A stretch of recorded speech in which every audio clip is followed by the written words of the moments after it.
Hello everyone, welcome to our YouTube channel.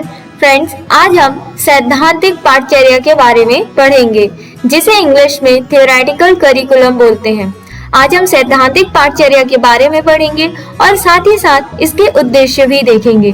तो देखिए, ये जो पाठ्यचर्या होता है, ये पाठ्यचर्या सिद्धांत इस बात के लिए एक शब्द है कि कैसे एक शैक्षणिक संस्थान यह तय करता है कि कोई भी टॉपिक वो सीखने या फिर सिखाने लायक है या फिर नहीं, और सीखने को कैसे मूल्यांकन किया जा सकता है। जो भी हमने सिखाया उसका मूल्यांकन हो सकता है या फिर नहीं, ये सारे मूल्यांकन कैसे हो सकते हैं, ये सभी चीजें हम पाठचर्या सिद्धांत के द्वारा पता लगाते हैं। शिक्षा शास्त्र पाठचर्या सिद्धांत से निकटता से संबंधित है। आइए जाने क्या होता है सैद्धांतिक पाठचर्या, थ्योरेटिकल करिकुलम। इस शिक्षण प्रणाली में यह एक भाग की बात नहीं करता है, यह केवल शिक्षकों को शामिल नहीं करता और छात्रों की टेक्स्ट बुक या उनके होमवर्क तक ही सीमित नहीं होता है, बल्कि ये शिक्षक छात्र की टेक्स्ट बुक उनके होमवर्क से कहीं आगे है।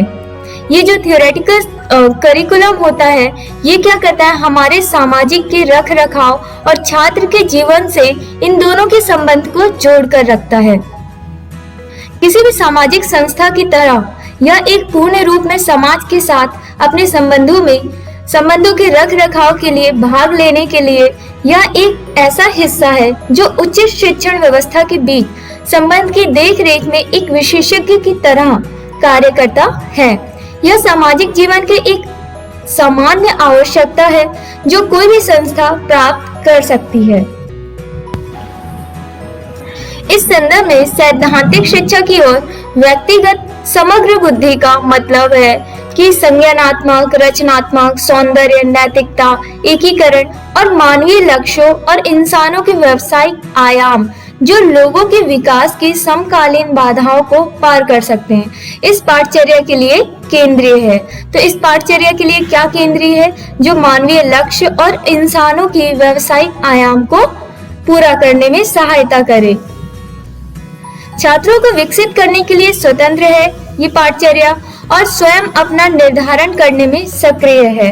व्यक्तिगत समस्याओं, विकास का स्तर, लक्ष्यों और अंतर का आधार, इस पर पाठचर्या अवधारणाओं का निर्माण करने में ये उपयुक्त है। आइए अब जानें इसके उद्देश्यों के बारे में। इस पाठचर्या के निम्नलिखित उद्देश्य है। यह पाठचर्या शिक्षा के प्रति परंपरागत तथा सैद्धांतिक दृष्टिकोण रखता है। इसमें आदर्श जीवन के सिद्धांत एवं नैतिक जीवन के सैद्धांतिक रूप से संबंधित करके उसके विकास पर बल दिया जाता है।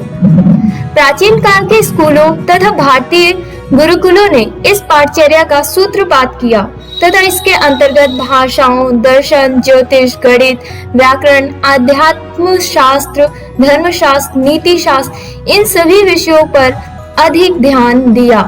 तो इसमें क्या है, ये जो प्राचीन काल के स्कूल है या फिर भारतीय गुरुकुल है, इनमें इस पाठचर्या को अधिक महत्व दिया गया है, क्योंकि इस पाठचर्या के अंतर्गत भाषाओं, दर्शन, ज्योतिष, गणित, व्याकरण, आध्यात्म शास्त्र और धर्मशास्त्र और नीति शास्त्र, इन सभी को भी ध्यान दिया गया है, इन सबको भी इन्वॉल्व किया गया है इस पाठचर्या में।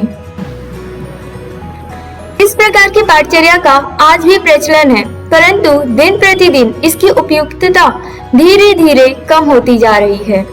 इसके अंतर्गत व्यक्ति के संबंधों, सामूहिक संबंधों तथा अंतः सामूहिक संबंधों के विकास से संबंधित स्थितियों को सम्मिलित किया जाता है, जिससे सामाजिक सहभागिता के विकास को सैद्धांतिक पाठचर्या से जोड़ा जा सके। इसके अंतर्गत स्वास्थ्य, बौद्धिक शक्ति, सौंदर्यात्मक अभिव्यक्ति, मूल्यांकन तथा नैतिक शक्तियों के विकास से संबंधित स्थितियों को ध्यान दिया जाता है।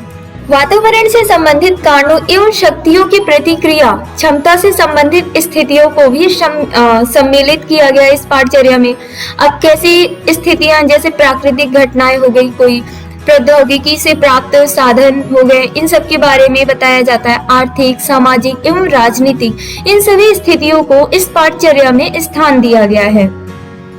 इस पाठचर्या के अंतर्गत स्वास्थ्य, नागरिकता, व्यवसायिक ज्ञान, गृह सदस्यता तथा अवकाशकालीन क्रियाओं को विशेष महत्व दिया जाता है।